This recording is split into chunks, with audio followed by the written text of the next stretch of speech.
जैसा कि अपना कहानी शिफ्ट हुआ था, ये लड़ने आता है, बोलता है अगर मैं जीत गया तो तुमको मेरा फॉलोवर बनना पड़ेगा। गजनी बोलता है ये बिल्कुल अनफेयर है और तुम जो डिमांड कर रहे हो कुछ ज्यादा ही है कैंडिडेट के मीनर प्रीस्टहुड के नाते। अरे मैं तुमसे नहीं बोल रहा हूँ, ठीक है, सबके सब दफा हो जाओ यहाँ से। गजनी शौक हो जाता है क्योंकि सबके सब अटैक कर रहे होते हैं। तभी हम एक हाथ को देखते हैं जिससे सबके सब काबू हो जाते हैं और बोलते हैं कि यहाँ हो क्या रहा है। हमारे टीम मेंबर्स भी शौक हो जाते हैं और हम देखते हैं सबके सब अभी बोल रहे होते हैं व्हाट द हेल, यहाँ हो क्या रहा है। और फिर सबको खींच के उनके पास बुला दिया जाता है। यूचेन गुस्सा हो जाता है और बोलता है तुम सब क्या करने का सोच रहे हो। और हम देखते हैं यहाँ से निकलता है अपना पैर। ये दोनों शौक हो जाते हैं और खुश हो जाते हैं। खुश होने का राज होता है कि अपना हीरो आ चुका है अपना ट्रेनिंग पूरा करके। और उसका हम पास में लुक देखते हैं और हम तीनों को देखते हैं जो गिरे पड़े होते हैं। और ये लोग बोल रहे होते हैं आखिर ये कैसा हो सकता है, क्या ये हमको खाली अपने इंटरनल पावर के मदद से उठा लिया, क्या ये इसे टेलीकिनेसिस यूज करना आ गया है। ये मन में बोलता है क्या इसने सरपास कर दिया है ट्रांजेक्शन मास्टर लेवल को और रिफाइन कर दिया है जिंगन मास्टर तक। क्या ऐसा हो भी सकता है कि ये 2 सालों में इतना तक ट्रांजेक्शन मास्टर तक पहुंच गया। नहीं, ये जरूर कोई ना कोई ट्रिक खेल रहा होगा मेरे से, और कोई भी इतना आसानी से जिंगन मास्टर लेवल तक इतना नहीं पहुंच सकता और सबको इतना जल्दी डाउन नहीं कर सकता। फिर वो पीछे बोल के बोलता है तुम लोग क्या सोच रहे हो, जल्दी जाओ और उसको मार के गिराओ। ये लोग ठीक है बोलते हैं और बोलते हैं कि हमारे ग्रुप के मेंबर होते हैं, मतलब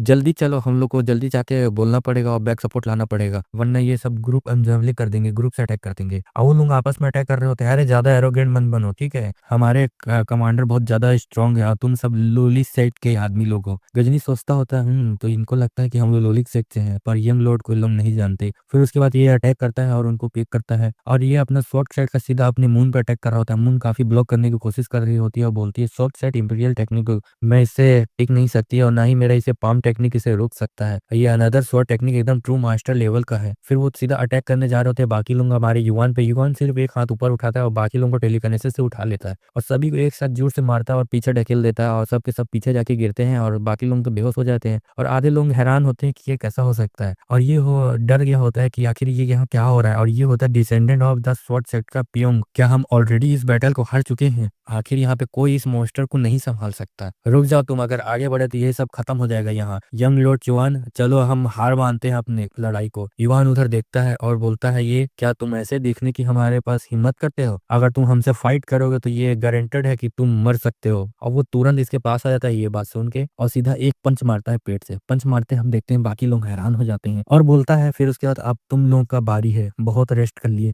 और फिर मून उसको रोक रही होती है और ये अपने स्वॉर्ड सेट वाला बोल रहा होता है कि इसके पास इतना पावरफुल पाम टेक्निक है, ये तो सच में बहुत ज्यादा फेयर प्रॉब्लम है। और उससे फाइट कर रहा होता है। ये थोड़ा सा बैक डाउन हो रही होती है क्योंकि उसका एनर्जी गायब हो रहा होता है। हम देखते हैं स्वॉर्ड एनर्जी जैसे ही वो मारने जा रहा होता है वो आंख बंद कर लेती है और सोचती है अब मेरा कहानी का अंत हो गया। तभी वो आंख खोलती है तो देखती है अपना युवान ने उसके स्वॉर्ड को एक ही हाथ से पकड़ लिया होता है। सॉफ्ट सेट वाला भी हैरान होता है और बोलता है ये आखिर हो क्या सकता है, क्या इसने सच में जिंगन मास्टर लेवल हासिल कर लिया है। और फिर हैरान होता है थोड़ी देर तक क्योंकि हम देखते हैं युवान उसके आगे चल जाता है। स्वॉर्ड हम देखते हैं हवा में उड़ रहा होता है क्योंकि उसका एक हाथ को काट देता है। काटने के बाद हमारा सीन फिर चेंज होता है और वो फिर दर्द में चिल्लाकर अपने हाथ को कोस रहा होता है कि मेरा हाथ। फिर बोलता है लॉर्ड युवांग चैन रुक जाओ। और फिर हम देखते हैं एक और लात से पड़ता है और उसको भी मारता है बहुत जोर से सीने पे और वो दुख में चिल्ला जाता है और बोलता है अपने युवान और तुम बहुत लेट हो चुके हो माफी मांगने के लिए। फिर हमारे ग्रुप के मेंबर्स आते हैं हॉबिंग से पूछ रहे होते हैं कि क्या तुम सब ठीक हो। वो हैरान हो जाता है सामने देख के हॉबिंग सब लोग को इकट्ठा कर रहा होता है। ये बोलता है कि आखिर कर क्या रहे हो, रुको ग्यू किससे बात कर रही है,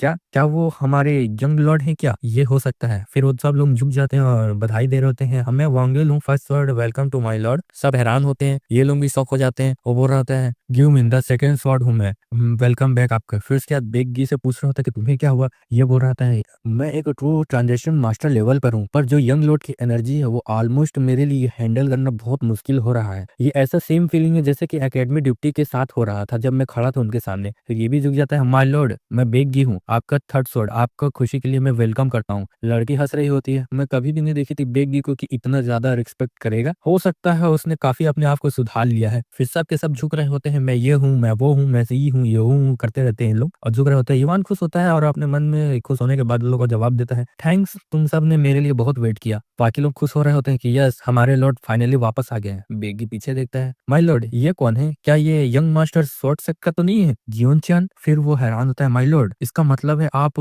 जीनियन मास्टर लेवल तक पहुंच चुके हैं। हम युवान देखते हैं हंस रहा होता है और आधे घंटे का सीन देखते हैं हम हॉस्पिटल का। हम इस डॉक्टर से वापस मिलते हैं जो वो रहता फाइनली बाहर आ गए। जल्द ही पूरी एकेडमी में दो बातें आग की तरह फैल गई, युवान के आइसोलेशन ट्रेनिंग से वापस आना और दूसरा सोर्स सेट गियोन को चियोन से पूरे सारे फॉलोअर्स का पूरा सफाया कर देना। युवान उन्होंने मैं 6 सेट के मिरर पे शोध के 6 कैंडिडेट्स में से 5 को तो खुद अपने हाथों से ही हरा दिया था। इसी वजह से बाकी स्टूडेंट का दिमाग में एक सवाल आ घूमने लगा, क्या ये पहली बार होगा जब मेन 6 सेट के बाहर का कोई मिनर पिच खुद हासिल करेगा? इस बात के सबसे ज्यादा प्रेशर शैडो शॉक के म्यून चैन और उसके ग्रुप पर आ गई, लेकिन म्यून चैन को इस से कोई फर्क नहीं पड़ा। वो बस अपनी मार्शल आर्ट स्किल और ज्यादा शार्प बनाने पर ही फोकस करता रहा। हमारा सीन होता है एकेडमी डिप्टी की यहाँ, जो रेड हेयर बोल रहा होता है, क्या तुम्हें सच में लगता है कि युवान ने जीनियन मास्टर लेवल तो पहुंच चुका है? सामने वाला प्रोफेसर बोलता है, हाँ मुझे नहीं पता, लेकिन ये सुनना है कि मैंने कि हाँ उसने पहुंच चुका है अपना। जब वो अपना आइसोलेशन ट्रेनिंग से बाहर आया तो उसने काफी सारे ये टेलीकिनेसिस यूज की और बहुत लोगों ने उसने अपने आंखों से देखी। अपने मन बोलता है क्योंकि वो एक्सपेक्ट से ज्यादा काफी टाइम आइसोलेशन ट्रेनिंग में था, मुझे लगा था कि वो बाहर निकलेगा बस एक अल्टीमेट ट्रांजिशन मास्टर लेवल पर, लेकिन ये क्या, वो तो इंजीनियर मास्टर लेवल तक पहुंच चुका है। डिमोनिक आर्मी की पूरे चौथे हिस्ट्री में आज तक कोई भी ऐसा स्टूडेंट नहीं निकला जो 6th एग्जामिनेशन पास करने से पहले इंजीनियर मास्टर लेवल तक पहुंच गया हो। ये सिर्फ नेचुरल टैलेंट से एक्सप्लेन नहीं होता। समझ गया। क्या हुआ सर, आप कुछ सोच रहे हैं क्या? फिर कोई नॉक कर रहा होता है और ये लोग बोलते हैं, हाँ ठीक है अंदर आ सकते हो, और मैं खुद अपने आंखों से देना चाहता हूँ कि उसने जीनियन मास्टर लेवल तक कैसे पहुंचा और मैं उसकी एनर्जी को फील करना चाहता हूँ। युवान तुम काफी ग्रो हो चुके हो, मैं तुम्हें तो पहचान ही नहीं पा रहा। युवान फिर उसको ग्रीट करता है और हम देखते हैं कोई बर्फीला जगह पे जहाँ होता है डी सील्ड डिमोनिक चैम्बर। ये सिर्फ 5 घंटे बाद की बात है आइसोलेशन ट्रेनिंग से ऑलरेडी इसमें किसी ने 5th एग्जामिनेशन के लिए। मैं तुम्हें एडवाइस दूंगा कि शांति रहना और एडवांस कैप्टन च्योन। तो इस आइसोलेशन ट्रेनिंग को मेरे फॉलोअर्स ने भी पास कर चुका है। हाँ जैसा लगा था वैसे भी उन लोगों ने बहुत ज्यादा कर लिया। ये सच में एक अमेजिंग है, सिर्फ 3 साल में एब्सोल्यूट ट्रेनिंग करने के बाद अल्टीमेट ट्रांजेक्शन मास्टर लेवल नहीं बल्कि एक जिंगन मास्टर लेवल तक पहुंच गया है और इसने मेरे को भी सर पास कर चुका है। ठीक है आप इधर से जा सकते हैं। जैसे अंदर आता है उसको एनर्जी फील होता है और बोलता है कि ये कैसा प्लेस है, यहाँ से तो बहुत ठंडी हवा आ रही है, ये हो सकता है अंदर से और भी बड़ा होगा। और फिक्स एग्जामिनेशन को पास करने के लिए तुम्हें इस डिमोनिक चैम्बर में वेरीफाई करना पड़ेगा, ओनली एनर्जी गाइड के थ्रू तुम जा सकते हो और इसका टाइम लगभग 2 घंटा है। लगता है ये वही मैकेनिज्म है जो चैम्बर के अंदर लगे सारे ट्रैप्स को एक्टिवेट कर रहा है। लेकिन अगर तुम अलॉटेड टाइम के अंदर चैम्बर क्रॉस नहीं कर पाए तो हम मान लेंगे कि तुम्हारे साथ कुछ हो गया है और सारे ट्रैप्स तुरंत डीएक्टिवेट कर देंगे, बिल्कुल वैसे ही जैसे मुझे बताया गया था। अब फिफ्थ एग्जामिनेशन शुरू होता है, the sealed of demonic chamber. यही वजह है कि जहाँ एक डिमोनिक सरपेंट एक सील करके बंद रखा गया है। नीचे का रास्ता काफी लंबा लग रहा है। ये ऑयल की स्मेल क्या है? नहीं ये ऑयल नहीं है, ये तो खून की बदबू लग रही है। ये अलग अलग स्मेल का मिक्स लग रहा है। एग्जैक्ट क्या है समझ में नहीं आ रहा। वो टनल ही क्या है? लगता है यहीं से ट्रैक शुरू होते हैं। कोई बात नहीं, मुझे सब क्लियरली दिख रहा है। मैं बस अपनी एजिलिटी को टेक्निक को यूज करके जल्दी से क्रॉस कर लूंगा। ईवान जंप मारता है फिर पीछे देखता है, उस पर ट्रैप चालू हो जाता है। उसके पास ट्रैप्स जैसे पहुंच रहे होते हैं, अपने स्वॉर्ड पे हाथ लगा के सभी ट्रैप्स को काट देता है। अगर मार्शल आर्ट स्किल लेवल पर पूरा नहीं हुआ तो इतनी अंधेरी जगह में तो इन ट्रैप्स में आसानी से फंस सकते हैं। रहने देते हैं एजिलिटी टेक्निक्स, मैं सीधा चल के जाऊंगा। जैसे ही वो जाता है उसका पैर किसी फिर से ट्रैप में फंस जाता है और फिर हम देखते हैं कि वो तेजी से भाग रहा होता है उस ट्रैप से बचने के लिए और ट्रैप से बच के बाहर निकल जाता है। लगता है गलत टाइल्स पर रखे रखते ही ट्रैप एक्टिवेट हो जाता है। यहाँ हर कदम संभाल कर रखना पड़ेगा, लेकिन नैनो का नाइट विजन के साथ ये चीज मेरे अगेंस्ट कोई चांस ही नहीं है। लगभग 30 मिनट बाद लगता है ये मल्टीपल टनल्स है। अगर हवा का फ्लो ना होता तो मैं यहाँ आसानी से रास्ता भूल जाता। रुको, ये लेआउट मैंने पहले कहीं देखा है, लगभग 3 साल पहले डिटेंशन सेंटर के सीक्रेट चैम्बर में। मेरे डिमोनिक लॉर्ड, मैं आपके दिल से शुक्रिया करता हूँ। मैं कितना लकी हूँ मुझे ये जगह मिल गई। अगर वो अजीब प्रिजन स्टाफ इस जगह के बारे में नहीं पता चलता तो वो गुस्से में ही ओवरहिट हो जाता कि मैं मर गया। अब बस एक ही काम बाकी है, डिमोनिक लॉर्ड स्वॉर्ड आर्ट और उसके टेक्निक को सैंपल करने वाले सारे टेक्स्ट के सबूत को मिटा देना। मैं किसी और को इस रेड आर्ट के पास भटकने तक नहीं दूंगा। तभी जोर जोर से कुछ बचता है, आखिर यहाँ हो क्या रहा है? और फिर हम देखते हैं कुछ टूटा है क्रस्ट करके और वो नीचे गिर जाता है और फिर हम देखते हैं नीचे का सीन। युवान परेशान हो जाता है कि नीचे क्या गिर रहा है। वो शौक में रहता है, ये कौन से बॉल्स हैं? वो भी 24 बॉल्स, आखिर ये हो क्या सकता है? मुझे पता ही था, ये वही टेक्स्ट है जो डिमोनिक लॉर्ड स्वॉर्ड आर्ट के फॉर्म से एक्सपेल करता है। क्या इसे एक्टिवेट करने के लिए कोई हिडन मशीन है क्या? इसके पीछे ये उड़ती हुई लाइन क्या है? जब सारे ग्लोइंग ऑब्स की लाइंस कनेक्टेड थे तो क्या एक मैप बन गया था? लगता है किसी ट्रेजर मैप जैसा है, पर ये एग्जैक्टली किस चीज का मैप है मुझे पूरी तरह श्योर नहीं है। नैनो इसे स्कैन करो और सेव कर लो। ये मैप बिल्कुल इस केव के लेआउट से मैच कर रहा है। मुझे पता था, मतलब ये सील्ड डिमोनिक चैम्बर का ट्रेजर्स मैप ही था। मैप के कोऑर्डिनेट के हिसाब से ये हमारी करंट लोकेशन है। ओह! वहाँ यार, नैनो मुझे नहीं पता था कि ऐसा काम भी कर सकता है। मुझे थोड़ा बैक ट्रैक करना पड़ेगा, लेकिन कोई टेंशन नहीं है। अभी मेरे पास बहुत टाइम है। हमारे डिमोनिक लॉर्ड बिना वजह इतनी मेहनत करके ये कोऑर्डिनेट छुपा के नहीं रखेंगे। मुझे पक्का देखना होगा कि वहाँ आखिर छुपा क्या है। वहाँ कौन-सी आवाज़ आ रही है? सील्ड डिमोनिक चैम्बर के अंदर काफ़ी ज़्यादा डरावना लग रहा है। क्यों? सिर्फ़ इसीलिए क्योंकि अंदर बहुत अंधेरा है? नहीं, इसलिए नहीं, क्योंकि अंदर किसी की रोने की, चिल्लाने की आवाज़ आ रही थी। रुको, क्यों, तुझे भी सुना क्या? हाँ, इतनी क्लियरली सुना कि इसे सिर्फ़ इमेजिनेशन के इग्नोर नहीं कर सकते। चाहे मैं अपनी एनर्जी से सेंस कितने बार भी शार्प कर लूँ, मुझे किसी भी की प्रेज़ेंस फ़ील ही नहीं हो रही। लेकिन एक बात ज़रूर है, ये रास्ता काफ़ी ज़्यादा अजीब लग रहा है। ये तो एग्ज़िट का रास्ता भी नहीं है, पर फिर भी यहाँ पहले से कहीं ज़्यादा ट्रैप्स लगे हुए हैं। ट्रेजर्स मैप इसी जगह तक लीड कर रहा है, लेकिन ये जगह तो पूरी तरह सील्ड है। रुको ज़रा, यहाँ तो एक सील है। ये हैंडराइटिंग, वही आवाज़ फिर से। क्या उसने इस पत्थर के दीवार के पीछे कुछ चीज़ सील करके रखी है? मुझे एक्सपेक्ट नहीं था कि ये, लेकिन मुझे एक बहुत ही खतरनाक डिमोनिक प्रेज़ेंस फ़ील हो रहा है। क्या इसी वजह से कि इस जगह का नाम सील्ड डिमोनिक चैम्बर रखा गया है? एक भी गलत मूव और ऐसी चीज़ के रिलीज़ हो सकती है, जैसे शायद मैं खुद ही भी इसे हैंडल ना कर पाऊँ। फिर भी उसने इस जगह पे कोई ट्रेजर मैप मार्क क्यों किया है? नहीं, अब सोचने का टाइम नहीं है। अगर ये सब हमारे डिमोनिक लॉर्ड ने छोड़ के रखा है, तो किसी भी हाल में हार्मफुल नहीं हो सकता। सबसे पहले मुझे ये दीवार तोड़नी होगी। इतना बोल के युवान अपना डांसिंग बटरफ्लाई का 5th फॉर्म यूज़ करता है, स्लेश से अटैक करके उसको तोड़ देता है। तोड़ने के बाद वो अंदर देखता है। मेरे छोड़े हुए मार्क्स हमारे डिमोनिक लॉर्ड के मार्क्स से काफ़ी ज़्यादा शॉल है। आखिर ये पत्थर किस दीवार की बनी है? इस वॉल के हार्डनेस लेवल बिल्कुल शार्प के अंदर बराबर है। नहीं, सिर्फ हार्डनेस ही नहीं सेम है, ये असल में पूरा शार्प ही शार्प है। बस इसका आउटर मटेरियल अलग है। मैं ये फॉर्म तभी परफॉर्म कर पाया जब मैं जीनियन मास्टर लेवल तक पहुंचा, क्योंकि सिर्फ इस फॉर्म के इन्फॉर्मेशन अपने बॉडी में ट्रांसफर करना काफी नहीं है। ये फॉर्म इतना ज्यादा पावरफुल है कि मुझे लगा था मैं इसे तब तक कभी यूज नहीं करूंगा जब तक मेरे सामने कोई एक्सट्रीमली डेंजरस अपोनेंट ना हो। मुझे बिल्कुल भी अंदाजा नहीं था कि मुझे यहाँ यूज करना पड़ेगा। फिर वह नेक्स्ट फॉर्म अटैक कर रहा होता है, fourth coating fighting form, demons Lord sword art वाला। और अटैक ज़ोर से करता है, जिससे देखते हैं हम, बहुत ज़ोर से ब्लास्ट होता है, हम पूरा धुआँ-धुआँ देखते हैं। युवान खड़ा होता है स्वॉर्ड लेके और बोलता है, चलो एक छेद बन गया। यहाँ से कितना गंदा स्मेल आ रहा है और मुझे बहुत बुरी फीलिंग हो रही है। क्या मैंने कोई गलती कर दिया क्या? और हम देखते हैं उसका स्वॉर्ड टूट जाता है। सर शियोंग ने सही बोला था कि मेरे फाइटिंग फॉर्म से ये स्वॉर्ड सही से टिक नहीं चलती। मुझे लगता है ऑर्डिनरी स्वॉर्ड इसे नहीं झेल सकता। मुझे और कुछ पावरफुल स्वॉर्ड लेना ही पड़ेगा। नैनो वार्निंग दे रहा होता है कि कुछ चीज़ डिटेक्ट हुआ है।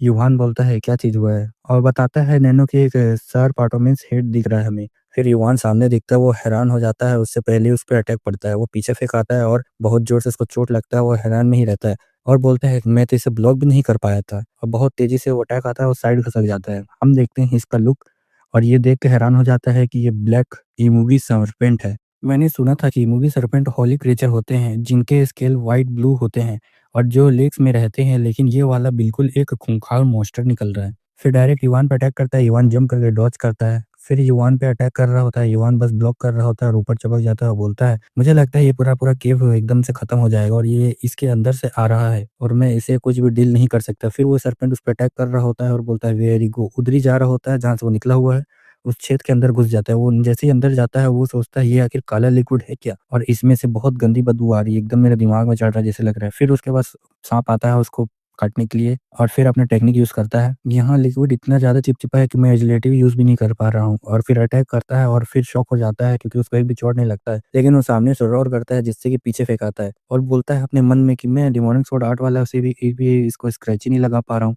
और मुझे ऐसा लग रहा है कि मैं कुछ हार्ड मेटल से इससे फाइट कर रहा हूँ और ये तो इतना हार्ड है कि क्या बताया जा सकता है। और फिर वो हैरान रहता है और बोलता है, आखिर हो क्या रहा है? अब जब मैं इस बार में सोचता हूँ तो इतने बड़े मॉन्स्टर के केव में एंटर करके ब्लैक वाटर के लेवल बढ़ा देना चाहिए था, लेकिन फिर भी पानी का लेवल बिल्कुल वैसा का वैसा ही है। फिर नैनो से स्कैन करवाता है, आर्गुमेंट रियलिटी को ऑन करवाता है। नैनो आर्गुमेंट रियलिटी ऑन करता है और बोलता है, इस स्टोन चैम्बर के पूरे कॉन्फिन्स में एक attractive dark plasma energy detect हुई है। ये एनर्जी असल में आयोनाइज्ड इलेक्ट्रिक का ऑर्गेनाइजेशन है, जो एटम्स की एनर्जी में अननेचुरली ज़्यादा राइज होने की वजह से बनी है। हालांकि ये फिनोमेना साइंस के थॉट अभी भी तक प्रूफ नहीं हुआ है कि, लेकिन इसे स्पिरिचुअल नेचुरल का माना जाता है। तो ये सर्पेंट एक स्पिरिचुअल फेनोमेना है और फिर अटैक करने के लिए आ रहा होता है। नैनो उसे वार्निंग दे रहा होता है। फिर युवान जंप मारता है और बोलता है, मुझे पता था। भले ही उसने अपना गर्विमेंट हेड पानी में जोर से ही गिरा दिया हो, लेकिन एक भी पेल नहीं हुआ। उसके वजह मुझे जमीन के अंदर से एक गहरी सी घड़ी घर की सुनाई दी। एनालाइज कंप्लीट होने के बाद हवा में 24 आयरन के शेड ट्राइड हुए दिख रहे हैं जो extremely powerful plasma energy emit कर रहे हैं। आयरन के शेड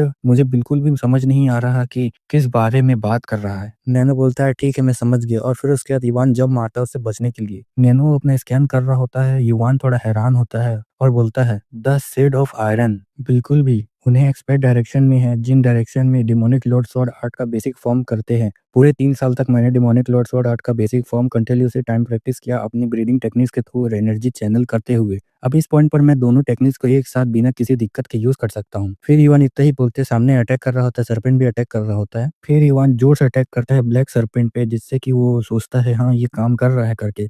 हम देखते हैं ब्लैक सरपेंट नीचे पड़ा होता है लेकिन उसको कुछ महसूस होता है और बोलता है ये आखिर क्या हो रहा है, क्या ये ट्रू फॉर्म है इस सरपेंट का। हम देखते हैं कुछ स्क्रैब स्क्रैब हिम्बल हिम्बल होता है और फिर उसके बाद हम एक तलवार देखते हैं। एक तलवार आता है और बोलता है कि आखिर ये है क्या चीज, क्या ये डिमोनिक स्वॉर्ड का स्वॉर्ड है क्या, ये तो बहुत कीमती वेपन है, अगर इसका सिंबल को देखा जाए तो ये तो डिमोनिक लॉर्ड है, आखिर यहाँ पे ये कर क्या रहा है। जैसे ही उसको पकड़ता है उसको काले काले अंधेरे में छा जाता है और बोलता है ये बहुत अंधेरा है, यहाँ इतना अंधेरा है कि मैं कुछ देख नहीं पा रहा और मैं अपने आप का आवाज को भी फील नहीं कर पा रहा और मेरे सारे सेंसर्स इसमें लग रहा है खो गए हैं और ऐसा लग रहा है कि मुझे कुछ इफेक्ट नहीं हो रहा है इफ एनीथिंग, और मुझे काफी आराम लग रहा है। और फिर हैरान होता है, बोलता है नहीं। और फिर हम देखते हैं सीन एकदम वाइट हो जाता है और बोलता है मैं ऑलमोस्ट अंधेरे में पूरी तरह खो जाता, खुद को ही भूल सकता था। फिर नैनो को आवाज देता है पर बोलता है ये तो नैनो भी मेरा आवाज नहीं सुन रहा है। फिर हम देखते हैं सामने व्हाइट सरपेंट को और ये बोलता है एक और यहाँ पे है क्या, और फिर जोर से चिल्लाता है और बोलता है इसके सींग तो बहुत ज्यादा बढ़ रहे हैं और फिर क्या ये अपनी स्किन को शेड करके फुल फ्लेजेड ड्रैगन बनना चाह रहा है क्या। हम फिर देखते हैं किसी को स्वॉर्ड लेके आगे बढ़ता है, युवान उधर देखता है, हम देखते हैं एक सिंग कट जाता है और ये सिंग काट के आगे चल जाता है। युवान बोलता है आखिर ये क्या चीज हुआ, फिर वो नीचे चिल्ला रहा होता है और बोलता है अच्छा तो सिंग कटने के बाद ये ब्लैक हो गया था क्या। हम देखते हैं वो बंदा को सामने खड़ा होता है और बोलता है कि आखिर ये बंदा कौन है जिसने एक ही स्ट्राइक में उसका सिंग को काट दिया। हम देखते हैं स्वॉर्ड को लहराता है और उसका फुल लुक देखते हैं, ये सब स्वॉर्ड एनर्जी मैनिफेस्ट काम था।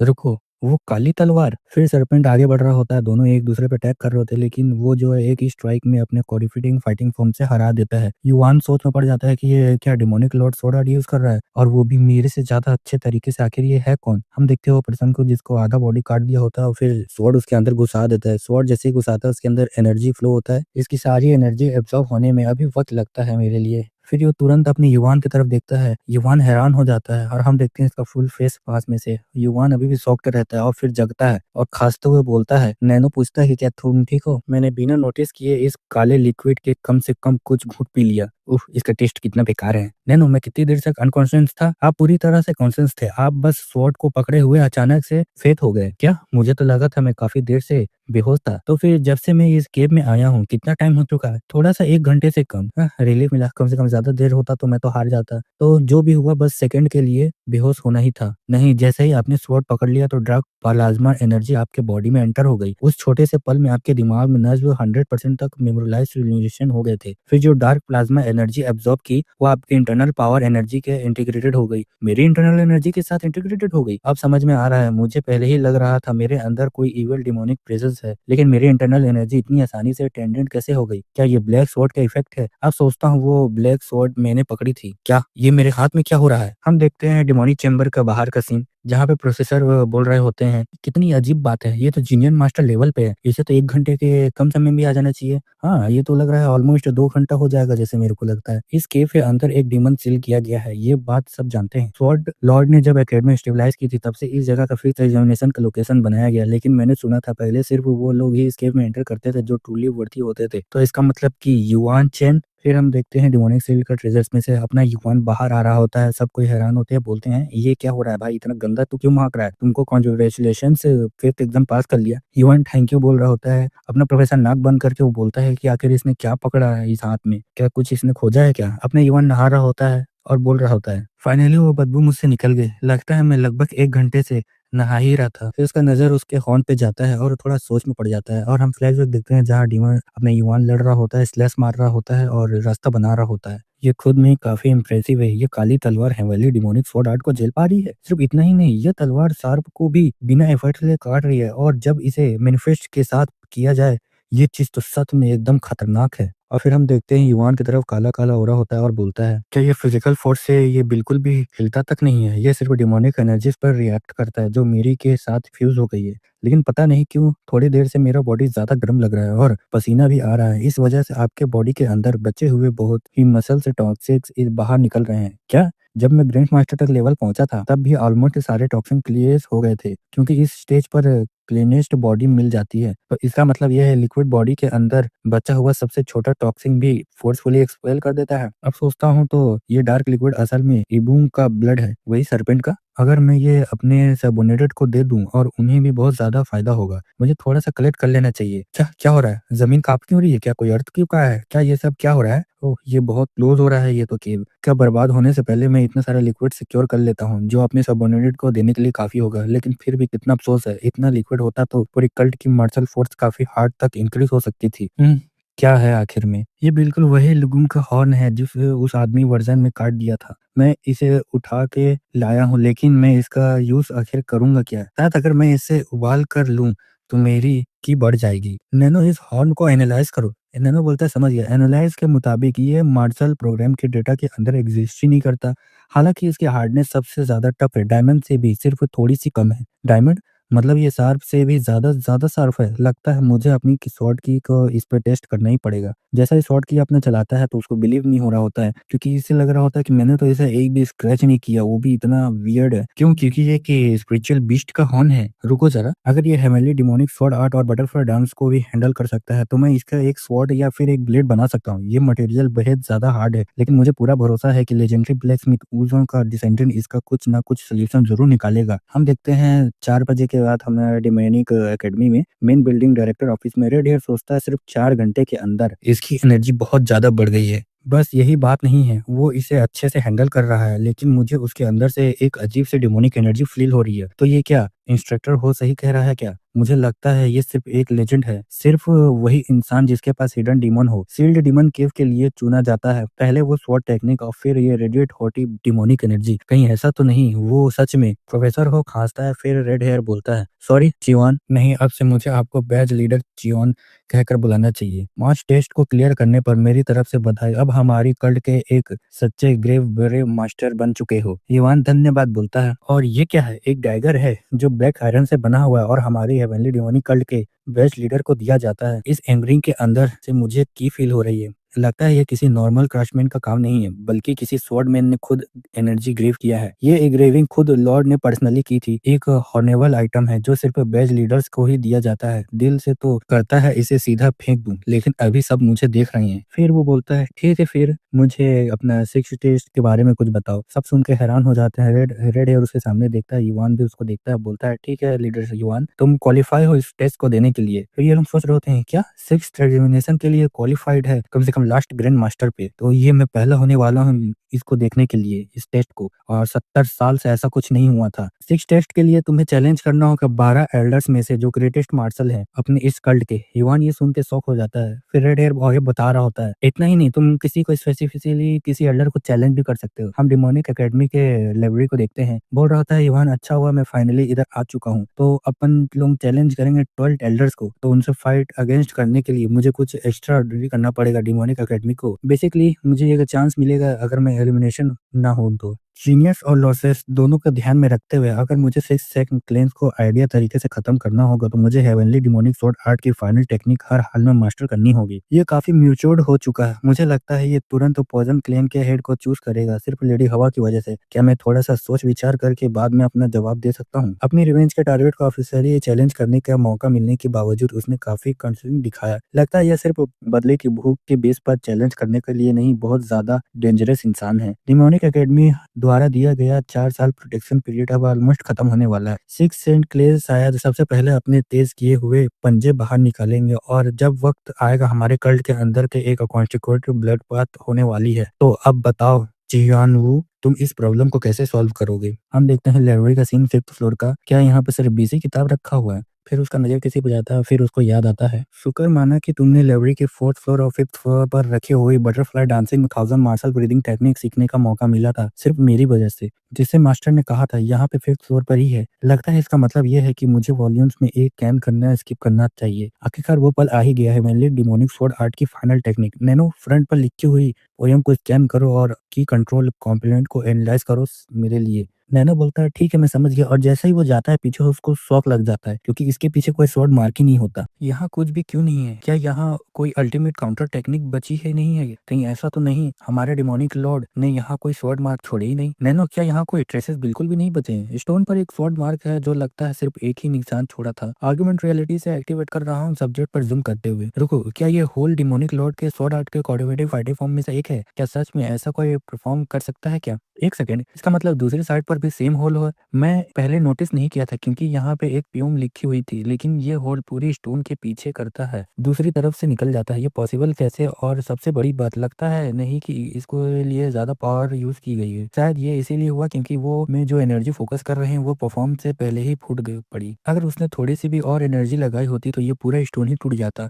इस स्टोन पर किसी काउंटर टेक्निक का कोई निशान नहीं है क्योंकि डिमोनिक लॉर्ड स्वॉर्ड आर्ट अनडिस्क्राइब्ड था, बल्कि इसीलिए क्योंकि इसे काउंटर करना ऑर्डिनरी स्वॉर्ड टेक्निक के बस की बात ही नहीं है। अपने आखिरकार सालों में हमारे डिमोनिक लॉर्ड को तलवार के असली राज के अवेकिंग हुआ था। वो तलवार के पीछे पीस बाय पीस समझने के लिए नहीं थे, बल्कि साथ को एक जानने के लिए थे, और इनमें से सिर्फ टेक्निक नहीं बल्कि स्वॉर्ड आर्ट के पीछे इंटेंशन भी शामिल था। तलवार के इंटेंशन उस इंसान की वाली होती है जो उसे पकड़ता है। जब सब कुछ तलवार, शरीर और इरादा एक साथ जुड़ जाए तभी एक असली स्वॉर्ड आर्ट का जन्म होता है। फिर वो नीचे बैठ जाता है और कल्टीवेट कर रहा तो उसके शरीर से बहुत तेज रोशनी निकलता है जिससे लाइब्रेरी के सारे बुक्स नीचे गिर रहे होते हैं और बाहर तक जा रही होती है। प्रोफेसर लोग देखते हैं, बोलते हैं क्या आप ठीक हैं युवान? वो सामने देखते हैं और बाकी लोग सोच में पड़ जाता है आखिर हो क्या रहा है। एक लोग बोलता है शांत रहो करके, क्या ये सेफ गार्ड का फॉर्मेशन है? और फिर सब के सब बगल में खड़े हो जाते हैं और बोलते हैं ये तो 5 आर्ग्यूमेंट। अनफॉर्चुनेटली मैंने कभी इसे नहीं सोचा था कि अपनी आंखों से देख पाऊंगा। जब वो वाक्य में जीनियन मास्टर लेवल तक पहुंच पाया था तो भी 3 शक्तियों को एक साथ लाते हैं, आसमान की एनर्जी, धरती की एनर्जी और इंसान की एनर्जी। इन तीनों को मिलाकर वो अपने शरीर में सारी इम्प्योरिटीज को सुधार कर सकता है।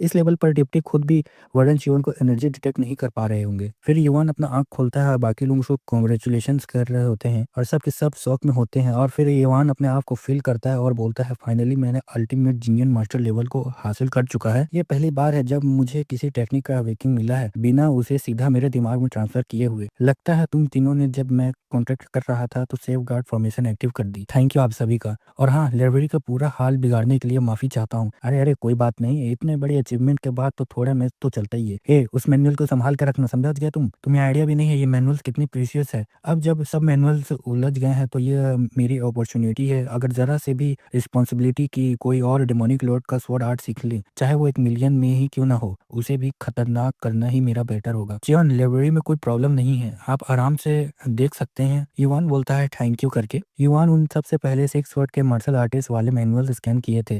स्वॉर्ड सेट का sword art lances, sail set का first of sail, shadow set का flowing dark cloud palm, musical set का sound wave strike, poison set का demonic palm of poison toad, cyber set का इल्यूजन डिमोन साइबर टेक्निक। ये हर set के सबसे ultimate technique है, तो लेकिन सिर्फ साफ नहीं है, ये कल्ट के अंदर हाई रैंकिंग टेक्निक थी। क्रिंचियम में 5 स्वॉर्ड आर्ट, ये तो जरूर सर ली का मार्शल आर्टिस्ट होगी, नाम भी बिल्कुल उसी के जैसे है। स्टेप ऑफ विंड गॉड, ये तो मैनुअल कॉम्बाइट टेक्निक से ज्यादा एजिलिटी पर फोकस करता है। परफेक्ट। वैसे भी मेरे पास कोई खास स्ट्रॉन्ग एबिलिटी टेक्निक्स नहीं है, सोचता हूँ ये मूवमेंट टेक्निक्स आखिर किसने लाइब्रेरी को डोनेट की होगी। नैनो जरा इसको स्कैन करना। फिर हमारा सीन चेंज होता है अपने इवान के प्राइवेट डॉर्मेटरी में, जो सब के सब उसको कांग्रेचुलेशंस कर रहे होते हैं फिफ्थ एग्जामिनेशंस का। और अब बोलते हैं, क्या लॉर्ड आप मुझे सुन सकते हैं? क्या आप ठीक हैं अभी? अरे अरे छोड़ो ना, इस टॉपिक पर बात मत करो। इस दुनिया में मैं मॉन्स्टर वैसे भी एग्जिस्ट नहीं करते। मैं कभी नहीं सोची थी कि मैं तुम्हें किसी चीज से एक्चुअली डरा हुआ देखूंगा। तुम्हारा साइज के हिसाब से तो मॉन्स्टर तो तुमसे डर लगना चाहिए। तुम नहीं, मैं यहीं बैठूंगा कि मैंने कुछ ऐसा देखा ही नहीं था, वरना बिना मतलब के हंगामा हो जाएगा। सैंगवा कितनी क्यूट है, और इसी वजह से मैंने आज सबको यहाँ इकट्ठा किया है। हम देखते हैं युवान उसका ब्लड उन लोगों को बोल रहा होता है। उन लोग शौक होते हैं और बहुत गंदा बोल रहे होते हैं और पूछ रहे होते हैं आखिर ये है क्या चीज। युवान बोल रहा होता है अपने मन में, अगर मैं ये एक्सप्लेन करने लग गया ये मिगुन सरपेंट का ब्लड है तो बात और ज्यादा कॉम्प्लेक्स हो जाएगी। गलती से भी जब मैं सील डिमोनिक चैम्बर के अंदर एक वॉन टनल में बैठा था तब मुझे ये मिला। यह सील डिमोनिक चैम्बर का है। क्या? कितना गंदा है। पर तुम ये चीज यहाँ लायक क्यों हो? मैं चाहता हूँ तुम सब इसे पियो। क्या क्या क्या कहा आपने माय लॉर्ड? मैंने गलती से इसका थोड़ा सा पी लिया था, लेकिन इसने मेरे मेडियंस चैनल को पूरी तरह से टॉक्सिन से क्लियर कर दिया। इसकी वजह से मेरी एनर्जी फ्लो काफी बेटर हो गई है। मुझे लगता है अगर सिर्फ मैं ये पीऊं तो थोड़ा अनफेयर होगा, इसलिए मैंने अपने साथ ही लेकर आया है। मुझे इसके बारे में श्योर नहीं है। नहीं, मैं ये गंदी चीज बिल्कुल नहीं पीने वाला। फिर अपना गजनी आता है, इसकी भरोसा उसकी भरोसा, ये ड्रिंक सबसे पहले मैं पीऊंगा और कोई मुझे रोकेगा नहीं। ये गिलास पकड़ता है और पीता है, बोलता है थैंक यू मेरे लॉर्ड। बाकी लोग नो नो बोल रहे होते हैं, वो पूरा पूरा पी जाता है और काफी खुश होता है। इसमें तो कुछ गड़बड़ नहीं लग रहा है। फिर एक ही पल में हमारा पैनल ब्लैक हो जाता है और जोर से चिल्ला के बेहोश हो जाता है। अच्छा, इसने कहा था कि ये गुड है। हम देखते हैं कुछ समय के बाद गजनी बोल रहा था मेरी एनर्जी काफी अच्छी रिफ्रेश हो रही है और फास्टर फ्लोइंग हो रही है मेरी एनर्जी। योहान बोलता है, देखा मैंने बोला था। अब सभी कोई अपना ड्रिंक पियो।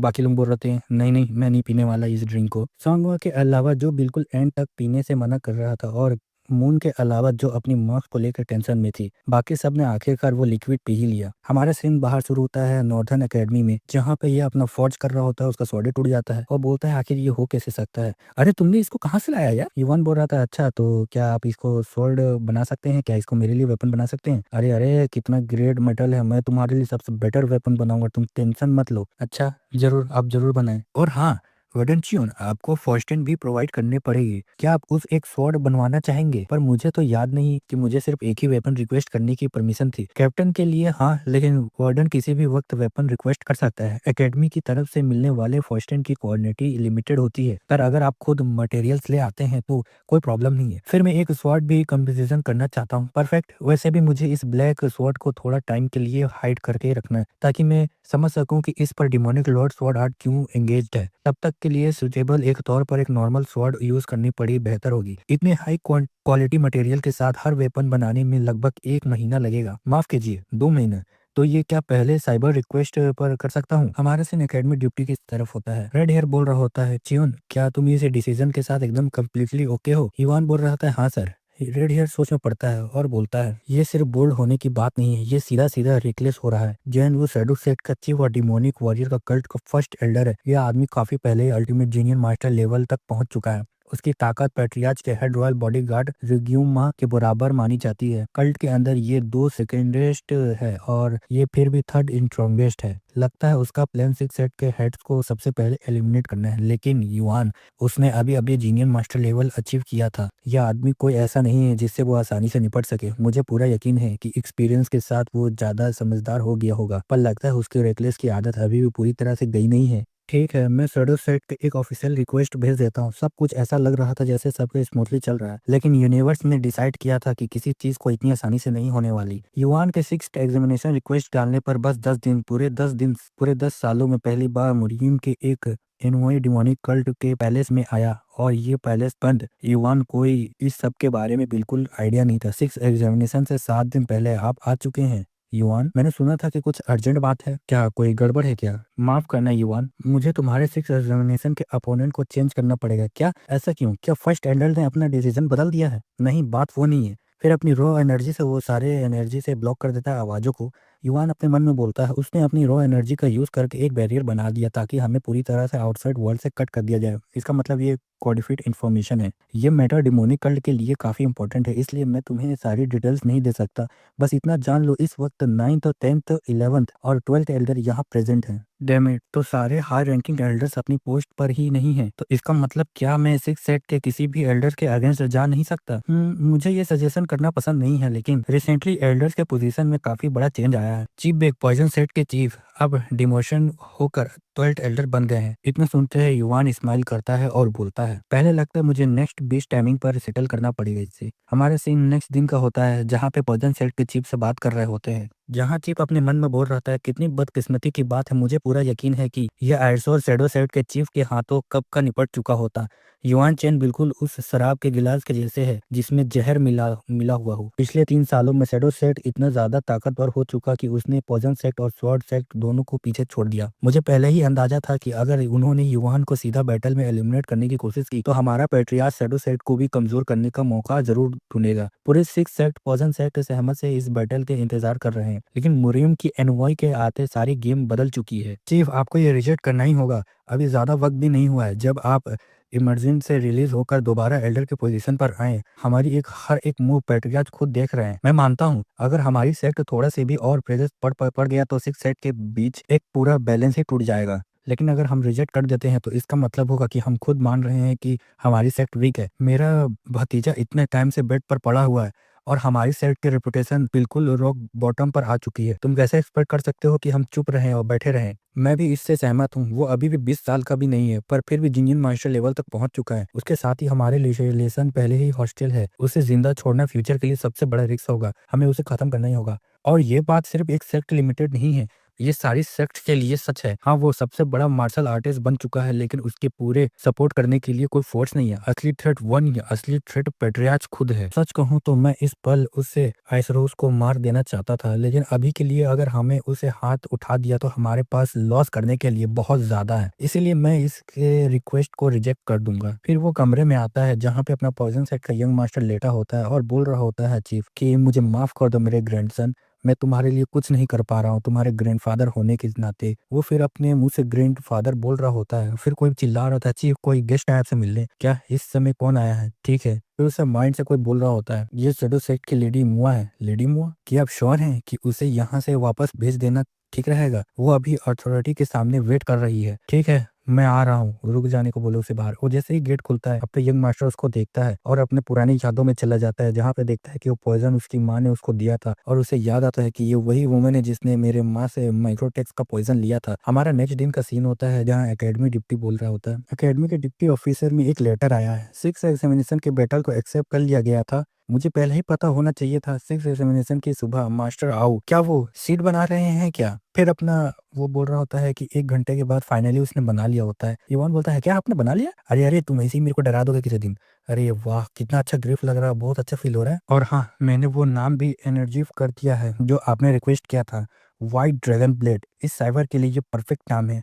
अब अपनी साइबर को ऊपर की तरफ उठाओ। जैसे उठाता है वो एक कागज रखता है जिससे आसानी से कट जाता है और युवान अपने मन में बोलता है, कितना शार्प है, एकदम इजीली किसी भी फैब्रिकेशन को बिना किसी मूवमेंट के काट दिया। यस, मैंने कभी सोचा भी नहीं था कि आप इतने फाइन वेपन बना देंगे। सच में मास्टर हाउ, अपने हिसाब से आप बेस्ट ब्लैक स्मिथ हैं। अरे अरे, तुम इतना काइंड हो रहे, इतना काइंड होने की जरूरत नहीं है। और इस साइबर में अब ये डांसिंग बटरफ्लाई टेक्निक को सर सियोपिंग और उसकी मेड ब्लेस से भी कहीं ज्यादा पावरफुल एक साथ परफॉर्म कर पाएगा। ब्लैक स्वॉर्ड और व्हाइट स्वॉर्ड दोनों ही धीरे धीरे युवान के सिंपल वेपन बन गए और यही हुआ पल था जब white cyber white dragon blade का जन्म हुआ।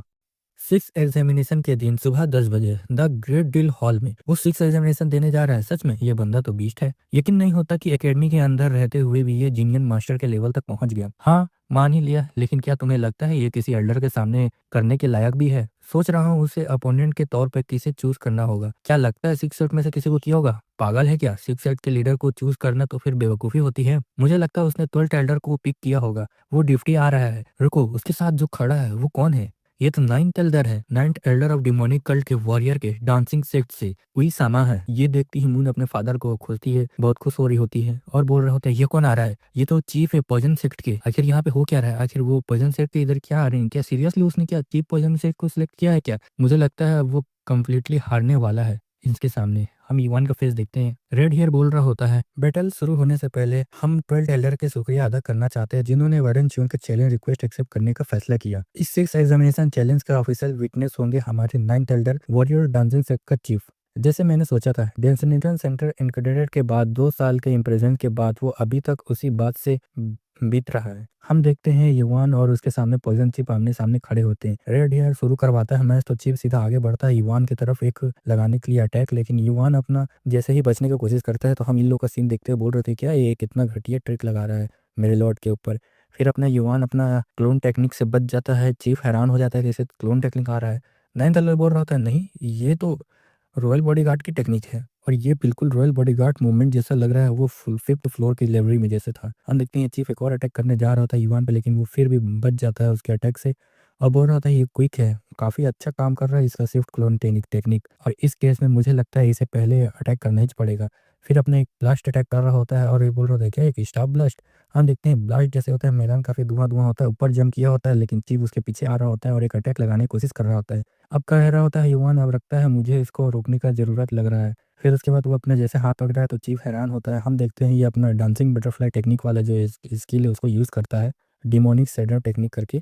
हम देखते हैं बाकी लोगों के कान में आवाज़ गुज़र रहा होता है और सब के सब अपने कान को ढक रहे होते हैं इस फाइटिंग के शोर से। एक दूसरे के अटैक टकराने के बाद एक दूसरे के पीछे आते हुए और चीफ पॉइज़न बोलता है कि आखिर यहाँ पे हो क्या रहा है? क्या ये उसके हाथ में साइबर है? इतनी पतली होने के बावजूद मेरी डार्क आयरन स्टाफ भी उसे तोड़ नहीं पा रही है। उल्टा मेरी स्टाफ ही डेंट आ जा रहा है और सिर्फ इतना ही नहीं, वो जीनियन मास्टर है इसलिए मुझे लगा था उसके पास रियल कॉम्बैट एक्सपीरियंस कम होगा, लेकिन वो तो लड़ता है बिल्कुल ऐसे कि सेकेंडरी मार्शल आर्टिस्ट की तरह। सबसे ज़्यादा डरावनी बात यह है कि क्या वो सच में सिर्फ अर्ली जीनियन मास्टर है? मेरी पूरी फाइट में 10 स्टार एनर्जी यूज़ कर रहा हूँ, फिर भी उसके साइबर की पावर मेरे अगेंस्ट बिल्कुल परफेक्टली होल्ड कर रहा है। मैं साफ महसूस कर सकता हूँ वो मेरे खिलाफ अपना फुल पोटेंशियल यूज़ ही नहीं कर रहा। मैंने अपनी पूरी ज़िंदगी में कभी भी किसी को नहीं देखा जिसकी मार्शल आर्टिस्ट ग्रोथ इतनी एलिगेंटली फास्ट हो। ये लड़का सच में एक मास्टर है। अब मुझे समझ आया कि लेडी मू का मतलब क्या था। 6 एग्ज़ामिनेशन से 6 दिन पहले लेडी मू आप क्या रही हैं? अकेडमी की ये रिक्वेस्ट एक्सेप्ट कर लूँ? क्या आपको नहीं लगता ये आपके कंट्रोल के बाहर की बात है?